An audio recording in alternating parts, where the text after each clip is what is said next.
I keep going back and forth on whether to post this. Part of me thinks writing it out will help me process it, and part of me thinks I sound like a lunatic, but whatever. Here goes. I do cleanouts for a living. Foreclosures mostly, some abandoned rentals, couple hoarder situations a year. Basically, once a bank or a landlord takes a property back, they call guys like me to go in and get everything out so they can sell it or rent it again. It's not glamorous work. Most days it's just garbage bags and trying not to gag. You see a lot of sad stuff. Family photos people left behind, kids' toys. One time a dog crate with the door still zipped shut, and I don't want to talk about that one. Point is, I've been in a lot of empty houses and I've never had anything happen that I couldn't explain until 3 weeks ago. This place was a foreclosure in. Been empty at least a year, probably more. Had that wetwood smell that houses get when nobody runs the heat for a while. No power. Windows were so grimy you could barely see through them. Standard stuff, honestly. I've seen way worse. I was working the upstairs bedrooms. Tiny closet in the back bedroom, barely big enough for a rod and some hangers. There were a few coats still hanging, and behind them on the floor was a metal lockbox. Like the kind you'd keep documents in, the fireproof ones from Walmart or whatever. Okay, so this is the part where I have to be honest about something, because people keep asking me, why didn't you just leave? And the answer is because at this point nothing weird had happened yet. It was just a box in a closet. I open boxes and containers in these houses literally every day, because sometimes there's stuff worth salvaging and sometimes there's stuff the bank needs to know about. The box wasn't locked. Wasn't even latched all the way. Inside, one of those old chunky Polaroid cameras. A pack of film. And a stack of photos face down. They looked blank on the back. Just white.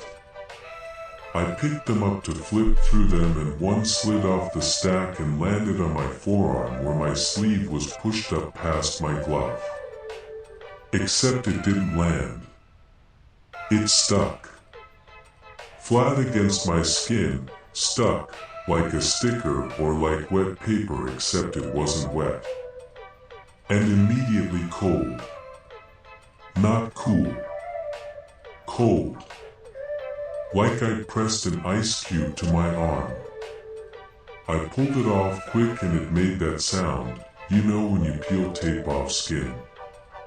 That ripping tacky sound. It took a second to come free. There was a white rectangle on my arm where it had been.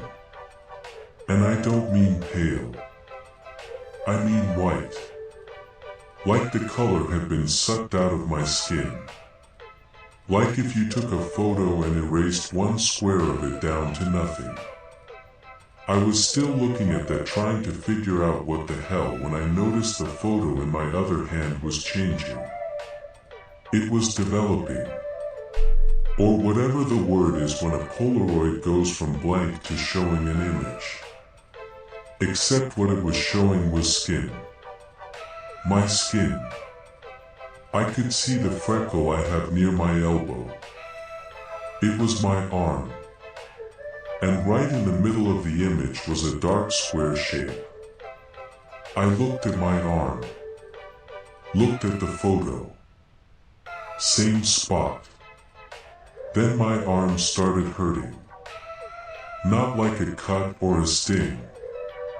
More like, okay, you know when you press your thumb really hard into a muscle and hold it?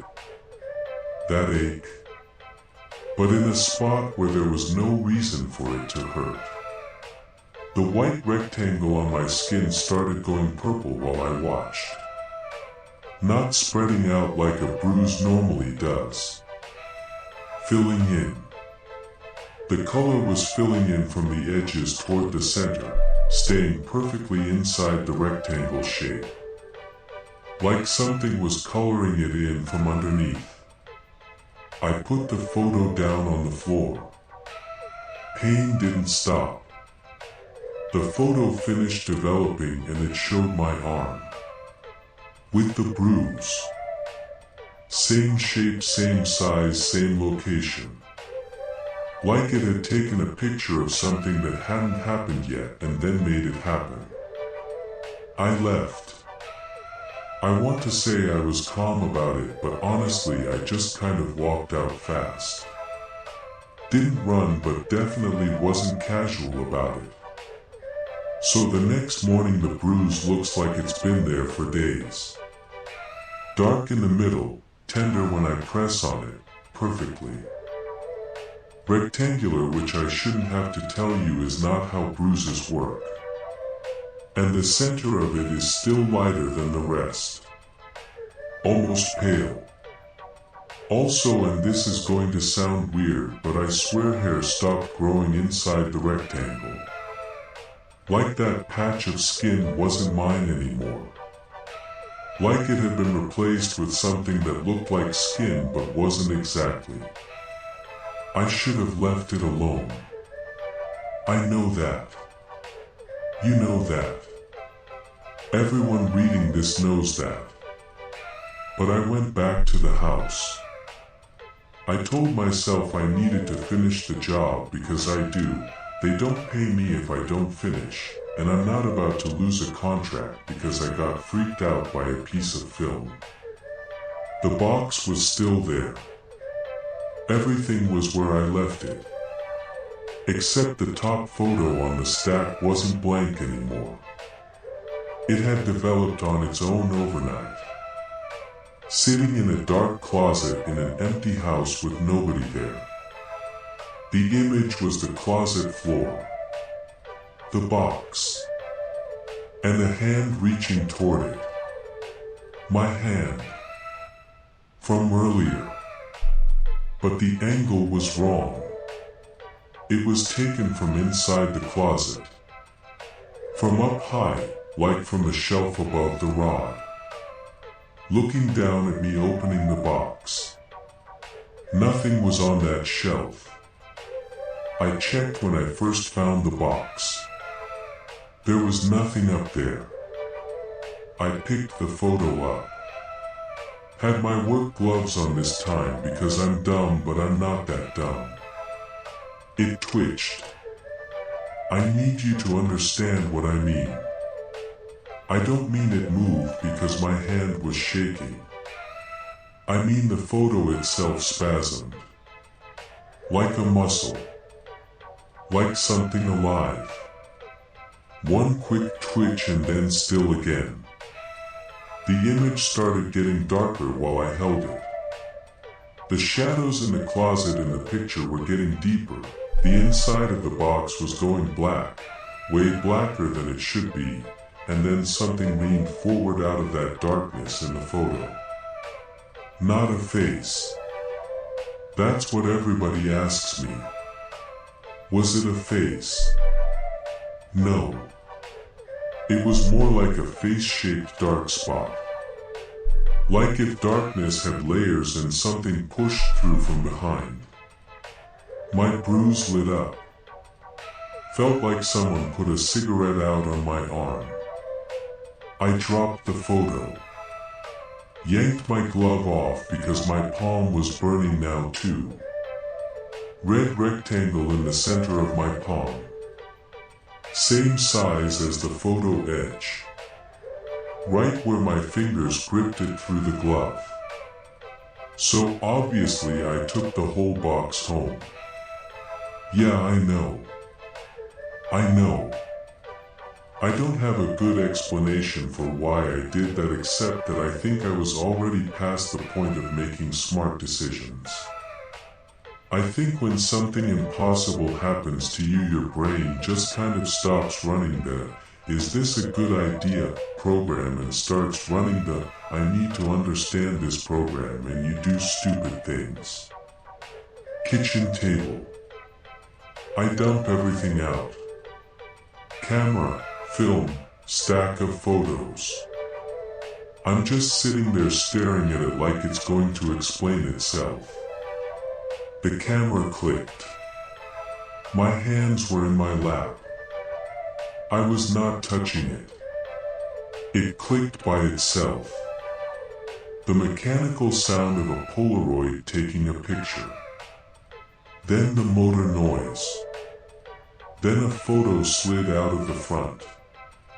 It slid across the table and stopped right in front of me. I don't mean it traveled because the table was tilted. My table isn't tilted. It slid across a flat surface and stopped in front of me like someone pushed it. I didn't pick it up. I just sat there and watched it develop. It was me, sitting at my kitchen table. From across the room, like from the doorway to the living room. In the picture, my left hand was up and there was a black square on my palm. Not the red mark that was actually there. Black. Like a hole. My real hand started burning. Deep. Not surface level. Like the pain was coming from inside my hand, from the bones or the tendons or whatever is in there. I ran to the sink and held it under cold water and it didn't help at all. Watched the skin on my palm go white, then red, then this dark angry color. Perfect square edges. Like it was printed on me. The camera was pointed at me from the table. The lens was facing me. I had dumped it out random.